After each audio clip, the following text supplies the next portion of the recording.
was it like, Rob, when you were on one of those commissioners up there, when you started hearing all the testimony about Parvin Butte and the citizens, and how you saw some of the more conservative commissioners react to that issue?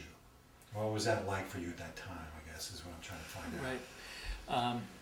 Well, one of the things that's important to know that in parliamentary procedure, which is how meetings are run, there's a phrase that's called calling the question, which I have never used, and in my first 2 years as a county commissioner, I never heard anyone else use it. But then when Commissioner Bozovich and Commissioner Lycan joined the board, we saw that as a way that was used by the board majority to silence the board minority. So for example, when someone from Dexter came in during public comment to talk about what was going on, and my basic attitude was, sometimes you get the elevator and other times you get the shaft, and these people out in Dexter were getting the shaft, and I didn't believe when I heard Commissioner Bozovich and Commissioner Stewart say there's nothing we can do, that was true. Let's have some public hearings, make sure we hear what are the concerns. Let's turn to our legal counsel and to our land management division and ask them, what can we do? There must be something we can do, and we've been discussing here some of those things that we've learned that could be done.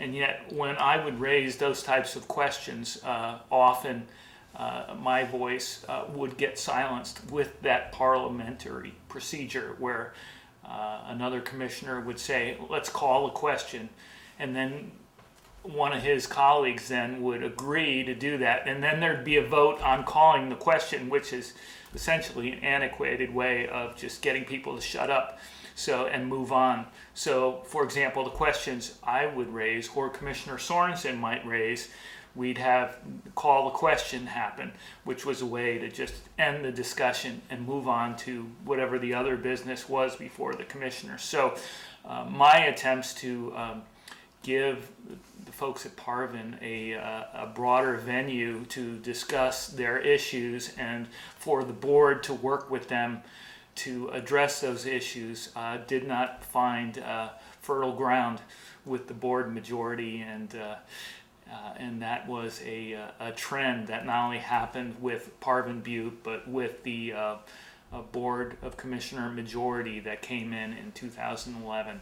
It was basically about, we have an agenda, and it's basically to support logging, mining, and extracting interests wherever possible, and that other voices aren't worth listening to. That wasn't going to happen. Or the idea of having public hearings and going out to Dexter so we could, hear from some of the people who aren't going to drive down to Harris Hall 9 o'clock on a Wednesday morning. That was not met with a majority interest either. So once some of those options get exhausted as an elected official, you understand the lay of the land, which is that the extraction supporting elected officials basically are in charge, and they're letting you know that anytime you try to broaden the conversation. So what was that like for you when you were in the middle of all that? Well, one of the values I've always had as a person and as an elected official is that the values of the people in a community or in our county were paramount, and they needed to be heard at a minimum.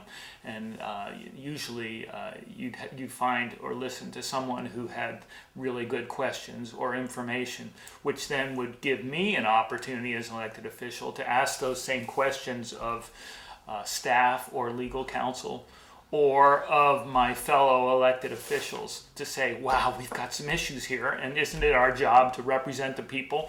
Shouldn't we have a public hearing or at least ask the questions and get some answers? But we haven't seen that with the current board majority, that kind of interest in the people's issues.